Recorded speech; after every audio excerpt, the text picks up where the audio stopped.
You're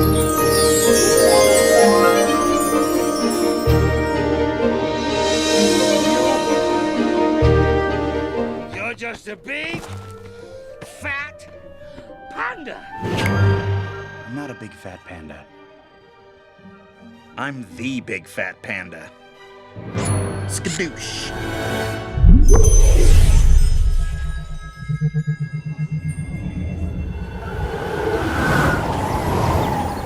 Happy New Year and welcome to Big Fat Panda show number 43.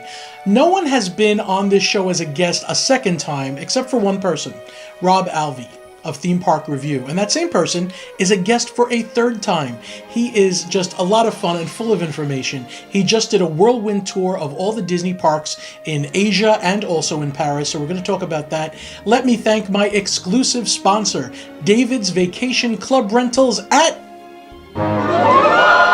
dvcrentals.com. Please, when you get a chance, or if you're planning a trip or somebody is to Walt Disney World, check out dvcrentals.com. You will be glad you did. More on them later. By now, we all know the tragic news about Carrie Fisher, Princess Leia, and her mom, Debbie Reynolds. A bunch of fans created a vigil over at Disney's Hollywood Studios, and it was so well done that Disney adopted it, like kind of wanted to help out with it without taking it over, and it just went off exactly the way it should have.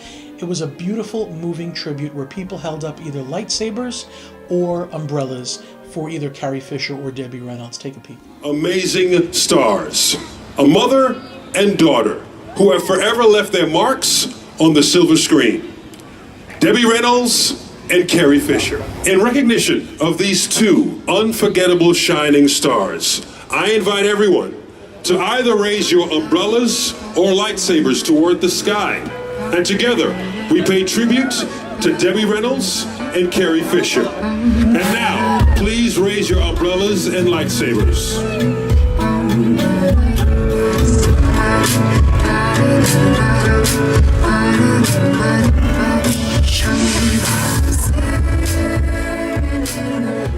It was just perfectly done without Disney overstepping their involvement and letting the fans know it was for them and by them. They also changed the morning show, the morning opening welcome show over at the Magic Kingdom. I have not seen it myself. This video is courtesy of Inside the Magic. I don't like it. We don't have the train anymore, and I don't know, there was just an awkward ending. If you watch it, it's like, okay, the Magic Kingdom is open. What do we do now? It just seemed like everyone was kind of confused on what to do. Liberty! Harmony!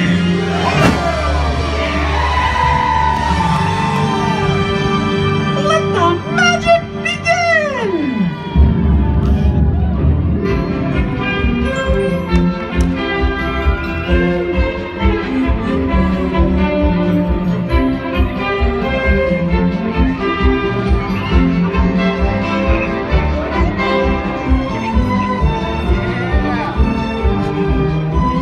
I do understand the need for the new show and maybe to get everybody into the Magic Kingdom where there's a lot more room instead of pre-security outside huddled in that little area. I just don't like that we don't have the train arriving with the characters. That was always a great thing. I had the opportunity to visit Universal Studios and stay for a night at Loews Sapphire Falls Resort.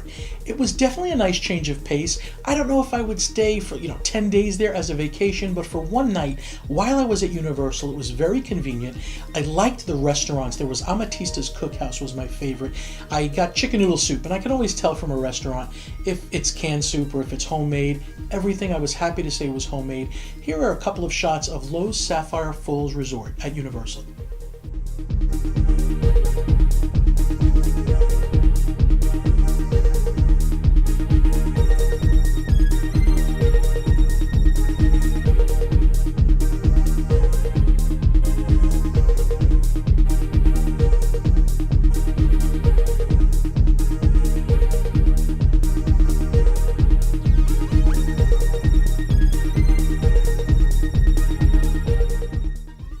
Also, while I was at Universal, a lot of times we skip over things that we think we know, and there's the horror makeup show. It's probably been there for as long as the park is open, 20 plus years or more.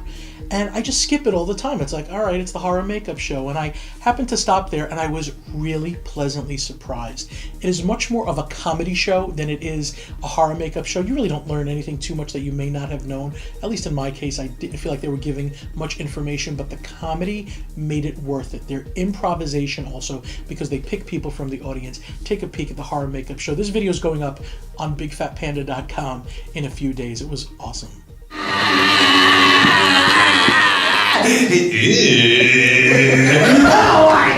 They're over here. Hi. Hi, how are you? Hi, I'm nice to meet you. I'm Alex. Martha. Hello, Martha. This is Mark. Hello, Martha. Thank you.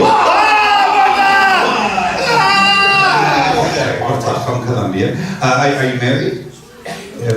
Yes. See? Yeah, is he here? Which one?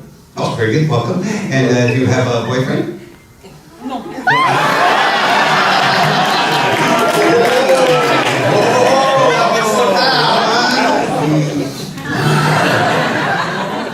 Children from Panama.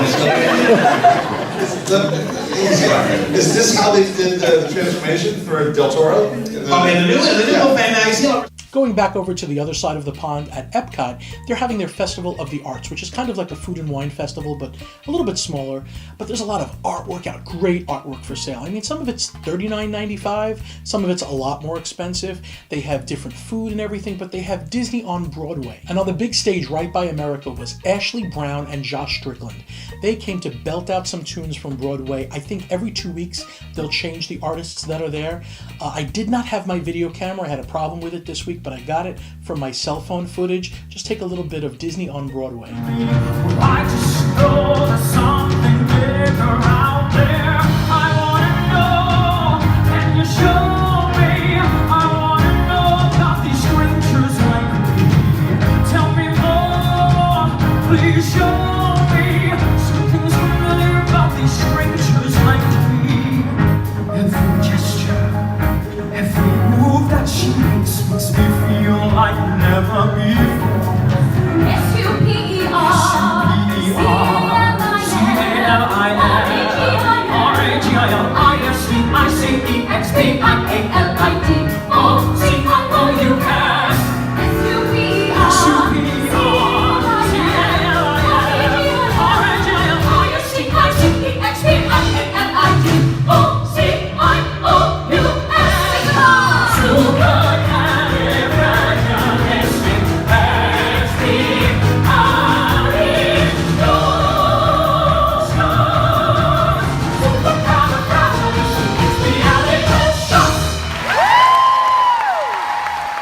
The show times are 5:30, 6:45, and 8 p.m. Again, they're going to change like every 2 weeks, so keep an eye on that. You'll see some more Broadway stars there at Epcot. I'm not a big drinker as far as alcoholic drinks go, but this drink looked great. Over at the Wave at Disney's Contemporary Resort is a Seven Seas Lagoon drink. It's as big as the Seven Seas Lagoon. It's in this huge goblet, and it's blue, and it shines, and it's got candy in it, a whole bunch of stuff. Let Jody from the Wave explain what's in this beautiful new $22 drink that should be shared among 2 people. Jody, what is in this concoction? So the Seven Seas Lagoon has boba, which today is a green apple boba. It's sitting at the bottom. It's a little pearls that looks like the bottom of a fish tank. Inside your drink, it has Parabe coconut rum. It has vodka. It has blue curacao. It has agave, lime juice, pineapple juice, Swedish fish, 2 Mickey straws that have little life preservers on top, and 2 glow cubes. And you get to keep the glow cubes and the Mickey straws. Woohoo! And the drink's $22. Thank you over to the Wave. Thank you very much. Now for you Disney merchandise lovers, let's go to another episode of Mouse-A-Holics with Corinne Andersson.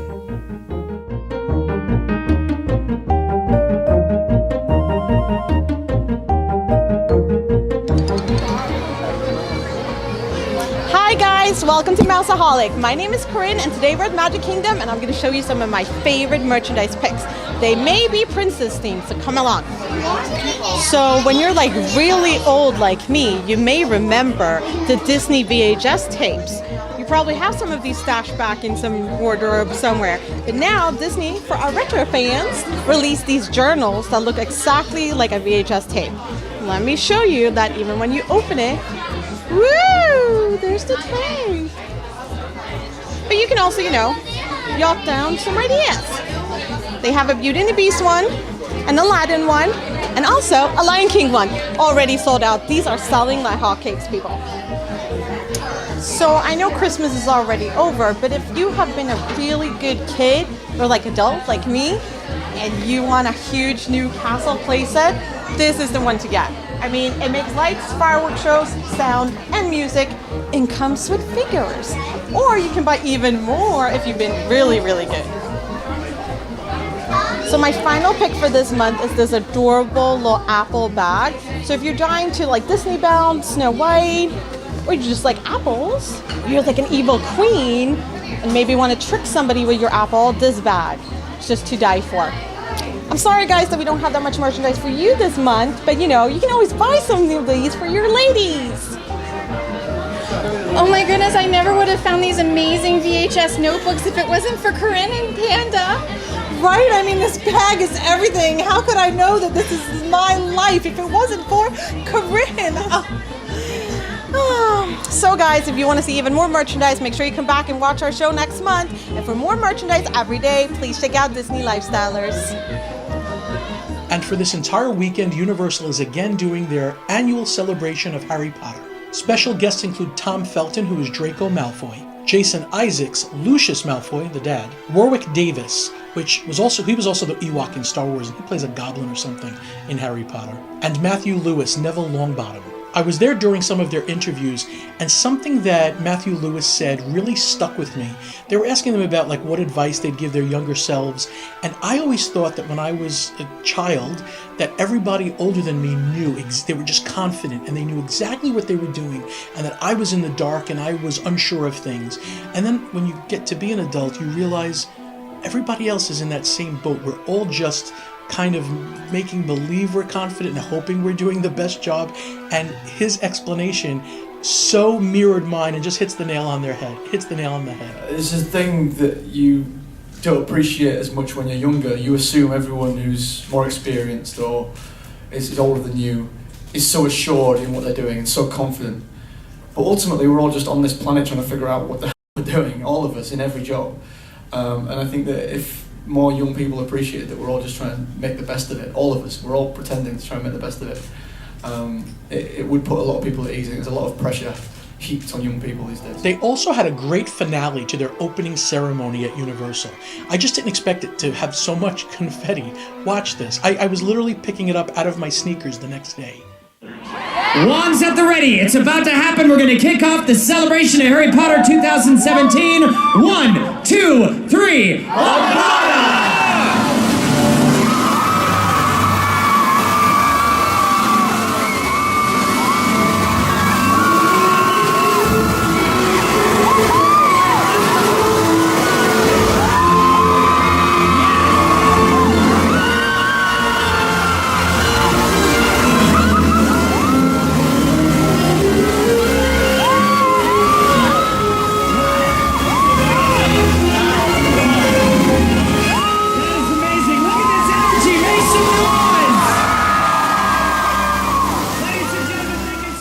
Once again, let me remind you of my exclusive sponsor, David's Vacation Club Rentals at dvcrentals.com. It looks like the Boardwalk Resort has refurbished all of their rooms, so I am going back there to film some resort and room videos, and this is one of the things I do for them. If you look on their YouTube channel, it's youtube.com/dvcrentals. I also do just a whole bunch of videos there. Go and check them out. They're great if you're planning a trip and you want to say, hey, what kind of room do you want? Let's look at the rooms. There's all different kind of room categories on there. I will be filming a 2-bedroom suite at the Boardwalk and a grand villa at the Boardwalk, which is a 3-bedroom suite. So look for those videos to come up soon. You can also find out when those videos are being released by just following them on Facebook, which is like following a piece of me there also. It's facebook.com/dvcrentals. Once again, we will be giving away one ladies t-shirt and one gentleman's t-shirt. All you have to do is make sure you're subscribed to BigFatPanda.com, the YouTube channel. Give this video a thumbs up and make any comment on the video at all. I have joked around in the past that you could just leave a letter. People have done that. Leave a sentence, please. Don't make me laugh at these silly things, but that's what we will be doing. And now let's get to our guest. For the third time, Mr. Robb Alvey, one of the most interesting people you will meet.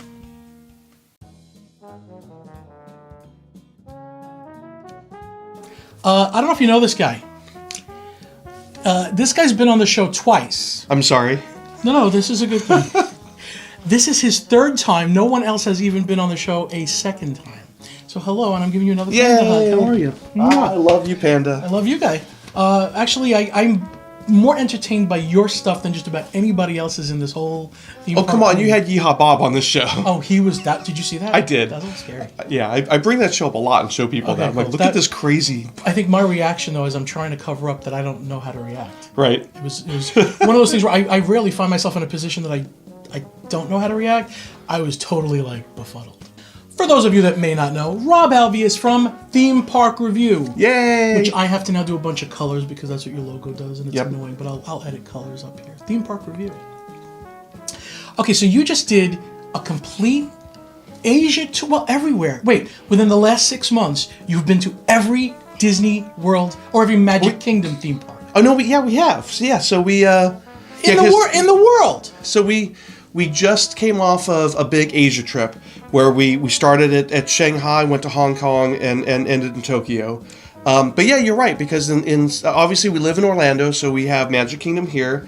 In September, we were at Disneyland, and then in July, we're at Disneyland Paris, and that's all of them, isn't it? Yeah. Yeah, so I guess... So it's not just Magic Kingdoms, it really is every park. Yeah, I guess... now that you mention it, yeah, we've actually been to every single Disney park in the world in the last 6 months. Let's start so I can get a flavor. I haven't been out of like Disney World. That's the only park I've ever. Master of Disney World, nothing else. That's because they won't let you into any of the other ones. Okay, so let's start with where you went first, with Shanghai. Right. Okay, Shanghai is the newest park. Yes. Biggest castle. That's how I know them. Sizes of castles. Yes. Okay. Give me the scale of 1 to 10. 10 being the best. Wow. Shanghai compared to everyone else. Wow, that's okay. This is interesting because I have not actually thought about comparing all of the. I've not like ranked them or anything. That's good. Let's do it. You're gonna make me do something. Okay. Here's my thing about Shanghai. Right. I saw all the bloggers go when it first opened, and it is a beautiful park, and there's things about it I really love. I did not come away from it loving it as much as all the other bloggers kind of told me that I should. And I don't know if that was maybe because some of the other bloggers had maybe not been to other international Disney parks, or they were kind of like, hey, I'm the first, and so therefore it's the best, and kind of bragging rights. Do you think it has to do with the trees not being fully grown and the park not being set in, or? No, I don't think so. So, now, don't get me wrong. I love the park. I mean, I would say Pirates and Tron are easily two of the best Disney attractions I've ever done. And I was not sold on Pirates before going there. And we can get to that in a second. I can see from your video, Pirates is pretty amazing. Yeah, and then no one ever talked really about the ropes course attraction, which is still like this amazing thing that I'm like, how did we not know about this? Okay. I did see that.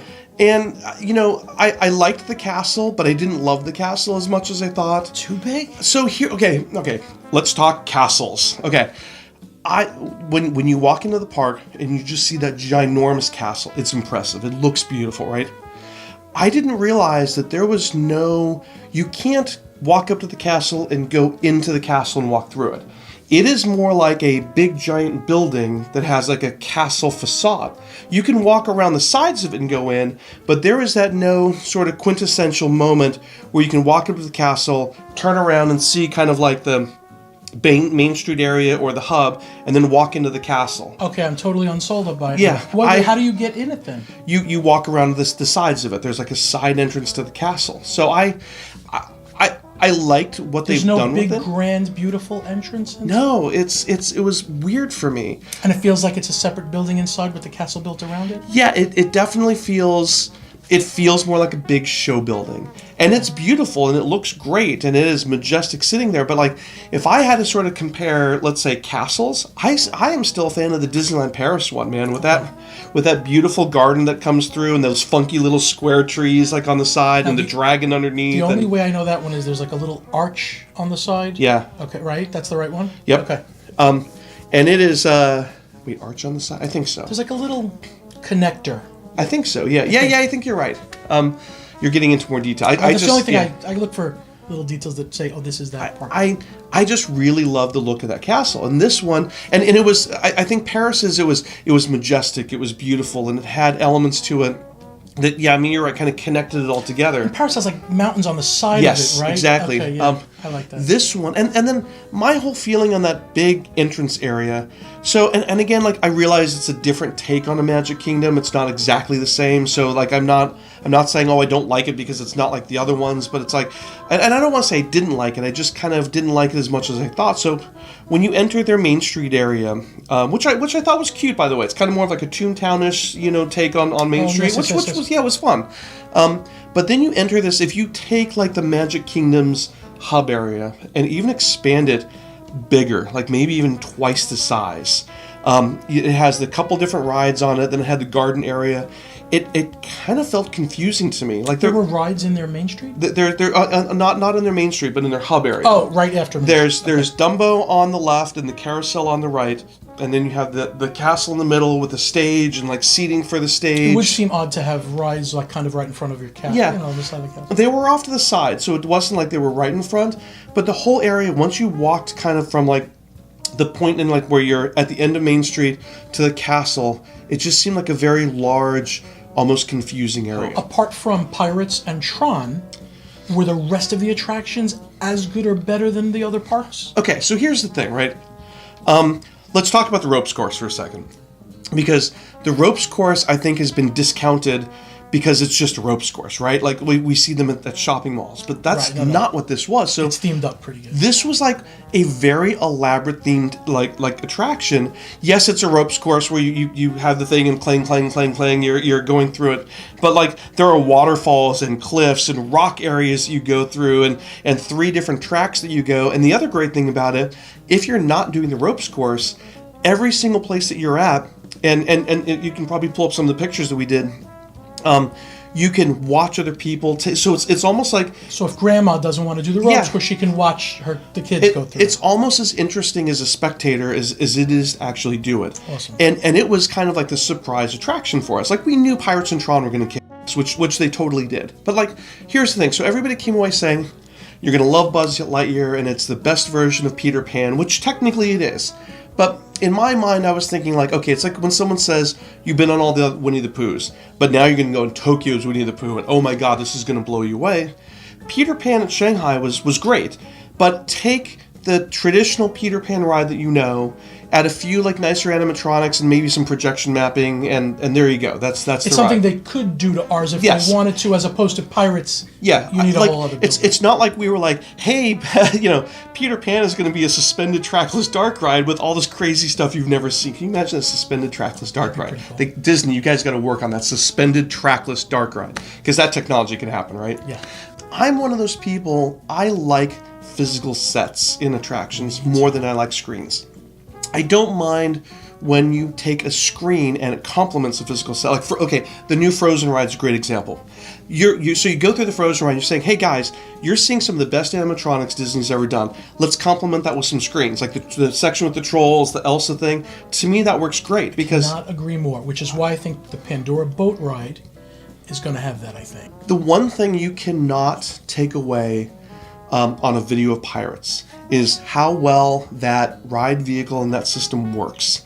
It is basically a water omni-mover. So imagine you're in your normal Pirates boat, you're like, I'm in the Pirates boat, and it's cruising along and it's doing its thing.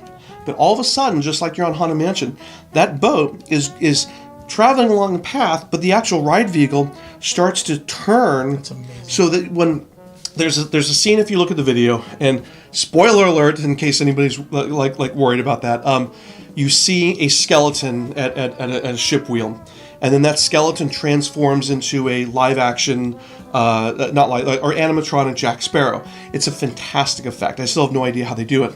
But the whole time, your ride vehicle, while it's traveling along the path this way, the ride vehicle is moving along and looking at the figure. Awesome.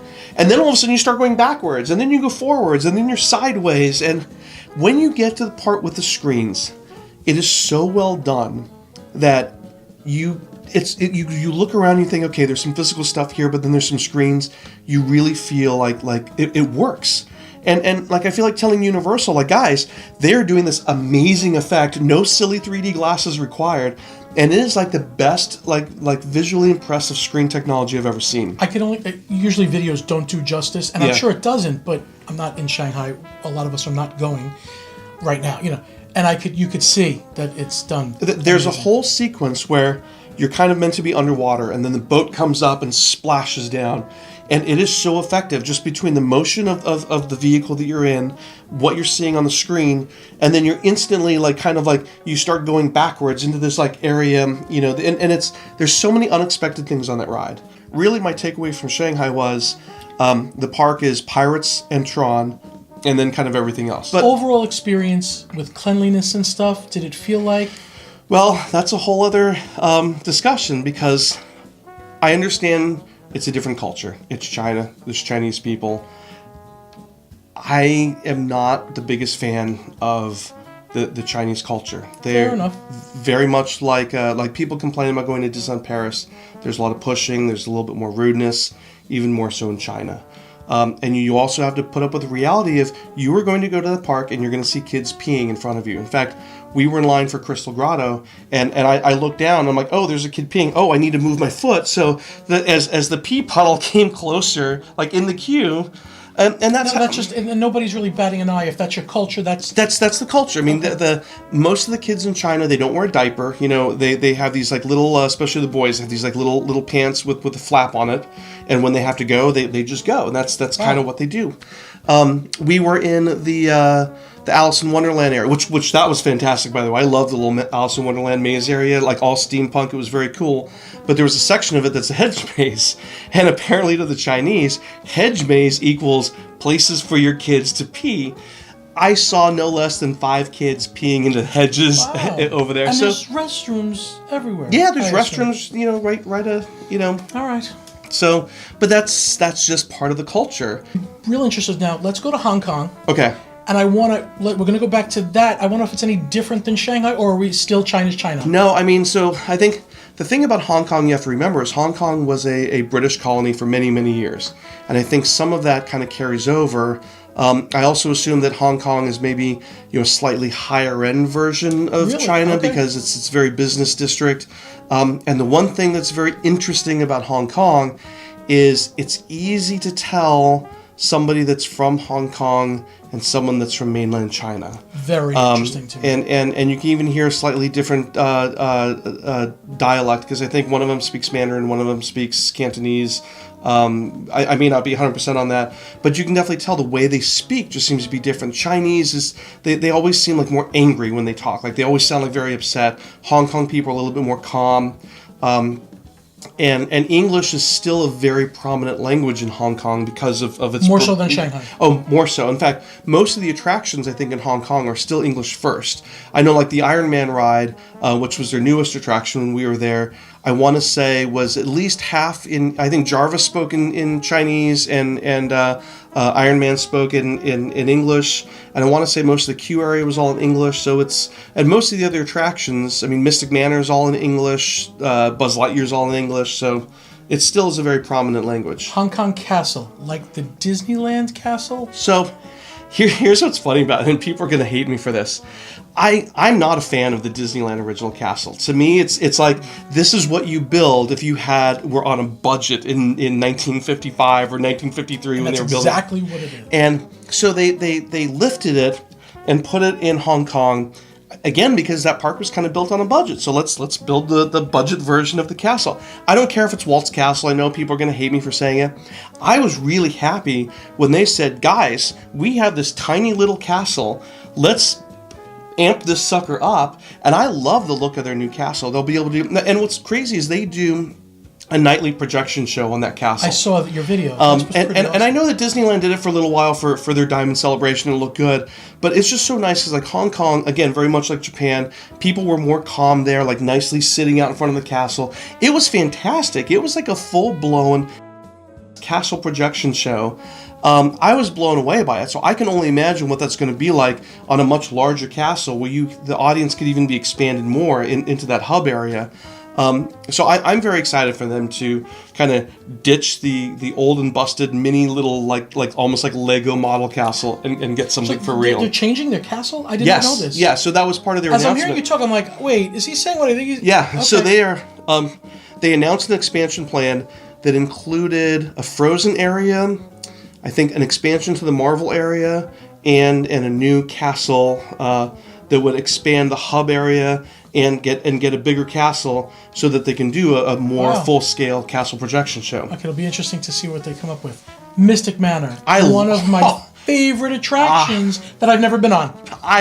So last time we were in Hong Kong, it was right after Big Grizzly Mountain opened, which I love, and we missed Mystic Manor by, it was still probably a few months, maybe a year.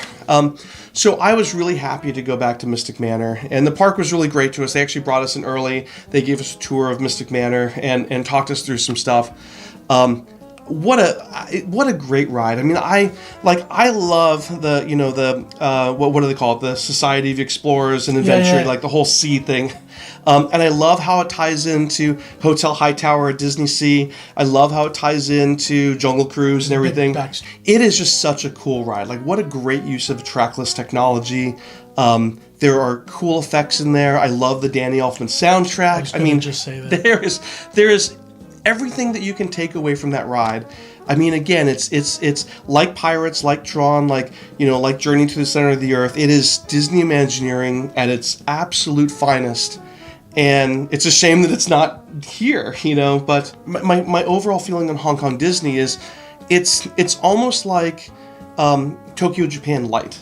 Like, I'm very happy with the way the park has progressed over the last few years. The first time we ever went to Hong Kong, we were done with that park in 2.5 hours. They had Space Mountain, Jungle Cruise, Winnie the Pooh, and that was about it. So their Winnie the Pooh is... It's the same as the one here. The only park that's really gotten like a different Winnie the Pooh is Tokyo. Okay. All right, we're boarding the plane. Where are we going next? Where did you go next? So we went to Osaka next, so we can go to Universal Japan. Okay, so Osaka, Japan is Universal. Disney's not close to there? So Osaka... Oh, no, we're Tokyo, right. So Osaka is about 2.5, 3 hours away by bullet train. Again, Osaka, I think, is the second largest city in Japan. And I think they kind of want to distance themselves from Tokyo anyway. I mean, it's not far. I mean, in Japan, I think Japan is maybe the size of Florida. So you hop on a bullet train and you're... Is that how you got from Osaka to Tokyo? Oh yeah, we love taking the bullet trains. Let's cover Universal Osaka just a little bit. Anything very different from our Universal? I absolutely think that Universal Osaka is by far the best Universal park on the planet. It's like taking... So imagine our Universal Studios here in Florida. It looks very similar. In fact, if you look at some of our pictures from Universal Osaka, there are pictures you say, is that Florida's Universal or Japan's? It looks identical. Okay. But it's like the greatest hits. So they've taken Jurassic Park from Iowa. They've taken Spider-Man from Iowa, threw them in this park. They just opened up this Jurassic Park flying dinosaur coaster, which was absolutely fantastic. I still maintain it may very well be the best roller coaster that Universal has ever built. It's neck and neck with Dueling Dragons when Dueling Dragons actually dueled. It's a fantastic ride. Their Space Fantasy ride, even though Tron probably now takes away that award of like the best indoor visually impressive coaster, it's still a really amazing indoor visually impressive ride.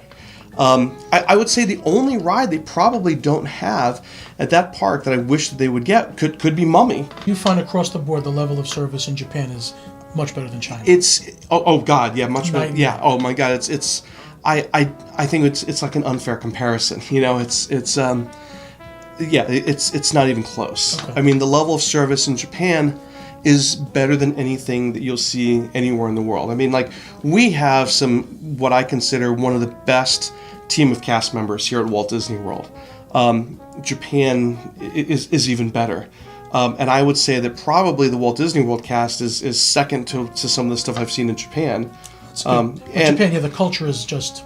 The culture is it's polite. It's common sense is actually a thing. They're not peeing on the floor. They're not peeing on the floor. They're helping you, and people are genuinely going out of their way to be friendly and nice, and it's hard to describe unless you've been there. We have not taken a single person to Japan that hasn't walked away going like, we need to go back like now, And especially with what's happening in our country. Like it was the hardest thing to have to leave, so. Usually I make excuses for the chair. In this case, Rob does have bad gas, and I'm just letting you know. Oh, are my farts coming through? It's the chair. Okay, so we're now getting on a bullet train, and we're going to Tokyo Disneyland. Yep. Okay, that castle is our Disney World castle. That's basically. correct, yes. Okay, just so we get that with going. a few upgrades. Okay, what is special now about that park compared to the others? Apart from being in Japan, that we like Japan. So Tokyo Disneyland is very similar to Magic Kingdom here in many ways. And again, it's almost like they took they said, okay, let's take the best parts of Tokyo Disney, the best parts of Magic Kingdom and Walt Disney World, some of the parts that worked really well at Disneyland in California, like New Orleans Square, and we're going to make the best Magic Kingdom at that time. So you have a Tomorrowland that is very wide and expansive, which actually very soon is going to get smaller because they're expanding Fantasyland into part of Tomorrowland, which actually works in many ways. But anyway, we'll get back to that. You have a Fantasyland with rides like Winnie the Pooh that are just fantastic. Let's cover that. Their Winnie the Pooh is a trackless system. Yes. With animatronic Poohs, not just cardboard plastic things. It is, okay. I'm not even the biggest Winnie the Pooh fan. Like when someone tells me, hey, do you want to go on the Winnie the Pooh ride? I'm like, it's for kids, whatever. But you board these 3 honeypots. There's no track, so it's all kind of GPS related, coordinates of where they go. They all kind of move and interact with each other. There's one giant room where I think at any one time, I'm going to guess that there's maybe 8 to 12 honeypots in there, and they're all moving around. Some of them are spinning, some of them are going off to like little tiny vignettes. Is that where there's another car with characters? The characters in there. Like you'll move off to one part and you'll see like a screen with like a Heffalumferwoozle that's like diving into honey. There's another one and he shoots a cannon at you and your car comes backwards, and it's like you go into the Tigger room and there's 3 cars in there, and as Tigger's bouncing, the whole floor is bouncing with you. So you can feel this like my boobies are jiggling kind of like motion in there, and it's just so much fun. Like it is like you come off that going like, wow, that's one of the best Disney rides I've ever done, and it's Winnie the Pooh. Whenever I see that, I'm just so disappointed in our Pooh ride. Yeah, I don't understand why that has not been, because they built other Pooh rides after it. It's also, I'm sure, extremely expensive, and people went, it's Winnie the Pooh. Why do we need to spend $200 million on a Winnie the Pooh ride? It's worth it. It looks awesome. It's great. I mean, I still maintain, if I had to make a top 10 list of Disney attractions, it's probably still in the top 5. Awesome. And the only thing that's bumped it down a little bit is the fact that Pirates, Tron, and Mystic Manor use similar technology to it, or not necessarily like the ride system, but like visually. Now Tokyo, there's no Tron, no Mystic Manor. There's no Tron, there's no Mystic Manor, but there's Journey to the Center of the Earth. Oh, there's I like that monster thing that comes. The lava monster. Yeah, he's pretty cool. There's an improved version of Indiana Jones. There's the Shrieky Tower of Terror. There's 20,000 Leagues Under the Sea. I mean, again, there's so many good rides. Now, is that at Disney Sea? That's at Disney Sea, yeah. Okay, let's hop over there now. Okay. How far away from? I'm trying to get. For someone that's not been there, and I haven't. So, what's interesting about those 2 parks is if you know Disneyland and California Adventure, how they're kind of bang right next to each other, and you walk from one to the other. Very similar, but instead of being front to front, those parks are like butt to butt, right? And they kind of did that, I think, for the reason why they wanted to make I think both parks kind of share facilities kind of in the back. If you ever look at like a Google Maps of bird's eye view of those 2 parks, it's fascinating to see like the It's a Small World, which is their boat ride over at Disneyland, is almost right next to the Sinbad ride over at Disney Sea, which I'm sure done on purpose. So both of those share maintenance areas to work on boats at the same time and everything. Like really, really smart decisions. But anyway, they kind of did that so it feels more resort. So you walk out of Disneyland, you have to get on the monorail, and you basically have to go around. You stop at like, the Hotel Plaza area, then you come over to Disney Sea. So it's not like, oh, I'm just going to walk from one park to the other. You kind of have to go on a journey to go. Very much like they did Diagon Alley from Wizarding World. Like, kind of makes you feel like instead of just kind of like walking over to this next land, like, hey, I've gone somewhere. Gotcha. And I'm going someplace very different. On the videos I've seen, Tokyo Disney Sea consistently feels shock and awe at this park. Do you get that? I get that. And I tell people, we've been there now, out of the last 10, 12 years, we've been there 10 of those years.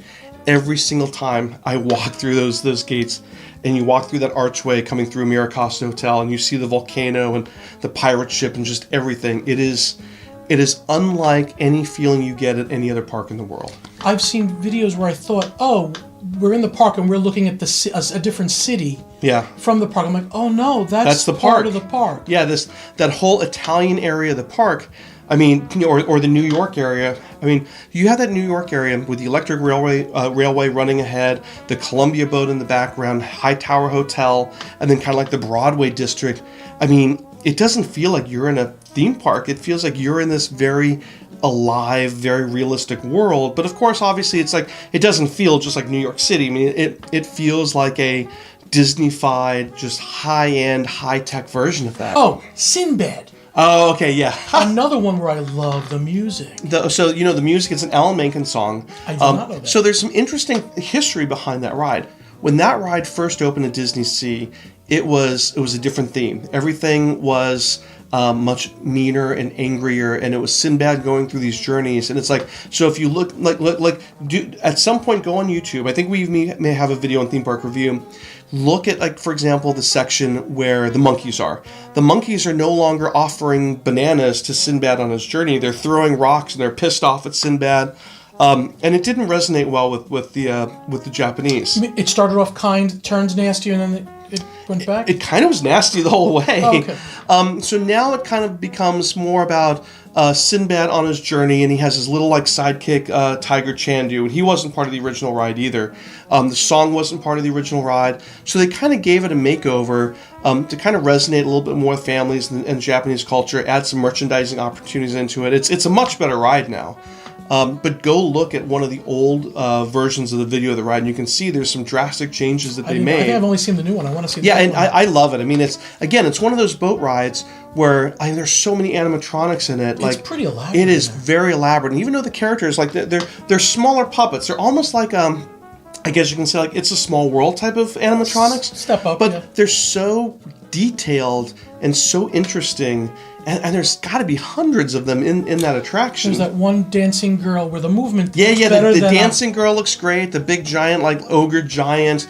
You have that the big. So like you go underneath this like giant bird, and he's carrying like one of the thieves under him, and the thief is moving, and he's right above you. And again, it's when you look at that ride at face value, you think, oh, it's just like It's a Small World. But then you go on, and you're like, holy, this is really elaborate, and just fascinating to look at. I agree. What is very special about Disneyland Paris? So, Disneyland Paris, again, it's almost like much like Shanghai, has a couple of really signature attractions. I love their Phantom Manor. I love their version of Pirates. Their castle is still probably my favorite with the dragon underneath. I like their Space Mountain when it's not beating the crap out of you, because it's had some issues over the years, and hopefully they'll resolve that. The smoothness of the track? It's the smoothness of the track and the restraints, but the theming is great. I love their Nautilus like walk-through attraction. And again, the park just has like their Big Thunder Mountain's probably the best of all the Big Thunder Mountain coasters. It just has like a really good, solid selection of attractions. Clientele-wise, I know Paris is difficult for some people. I've spent a lot of time there in my life, so I'm more used to the Parisians. But you have to understand, it's a cultural thing. They don't have the personal space that we have. Like they're going to be much closer to you in line. The smoking wasn't as bad this last visit that we had, but before, smoking was always a problem where people didn't basically care if it was a no smoking section. They would just smoke in the queue. We didn't have that as much. But Tomorrowland there is beautiful. Oh my God, especially at night. Their whole Tomorrowland, that Jules Verne section, is just fantastic. So favorite coasters of 2016. So there was a lot of great stuff that opened this year. I mean, between Valraven at Cedar Point got a big dive machine. There was a lot of Rocky Mountains. We had our first, launched wooden coaster at Dollywood. But we rode a coaster called Wildfire out at Sweden. Again, another Rocky Mountain coaster. And I think it probably, again, like the stats escape me. I think they probably have maybe a steepest or something in there. But again, it's a pure wooden coaster with multiple inversions, lots of airtime, a drop that looks like it goes straight down off the side of this mountain in this kind of mostly animal park filled with trees. And it's I love rides like that. Is it safe to say the stats don't always make the best experience? No, and that's why a lot of people give us because they're like, well, Alvey doesn't know the stats on this. It's I'm not going to be the rule book cop. I like to go on rides, throw my hands up in the air, scream like a little girl, and you know what? I forget how tall it is, and that kind of doesn't matter to me. It's more like, how much fun did I have on this ride? It happens to be the tallest one. Oh, that's great. It doesn't need the label to be fun and exactly. Awesome experience. Are you going to come back for a fourth for me? I don't know. I mean, do you want me back? Oh, absolutely. Still, if you need any kind of videos, honestly, you have to go to Theme Park Review. Best roller coaster videos, we know that, hands down. It is fun to listen to him sometimes on the roller coasters. I can always tell when you're on it and when somebody else has filmed it for you. Right. Even some of the other videos that you might have seen here in Tron and stuff like that, he's got the best theme park videos. Thank you. Even I got a few good ones too. He's got really good videos. Oh, that's so hard to say. So, yeah, follow Theme Park Review. If you do not, but I'm sure you probably do already. Thank you very much, sir, for your third time. Thank you, guys. Bye-bye. And there you have it, show number 43. Happy New Year. Thanks for joining me again in 2017. We're going to have a lot to cover soon. I am waiting for Pandora to open so bad. It's coming. Our guest next month is Daniel Cisneros. Daniel has written a book called Disney Tale of the Tape, Theme Park Boxing. I was a part of it. It's a great book. Go look on Amazon. It's $14.95, worth every penny. Once again, let me remind you, if you, a family member or a friend, are planning a trip to Walt Disney World, please take a look at my exclusive sponsor, David's Vacation Club Rentals at dvcrentals.com. You will not be sorry that you did. You can get a fantastic accommodation at a much lower price. Take a look. There's a cost calculator right there on the site. No hidden fees. dvcrentals.com. Go forth, create pandemonium, and above all, keep giving out those panda hugs. The world needs it now more than ever. I'm giving you a virtual hug for 2017. Thanks again, guys. Until next time, Panda out.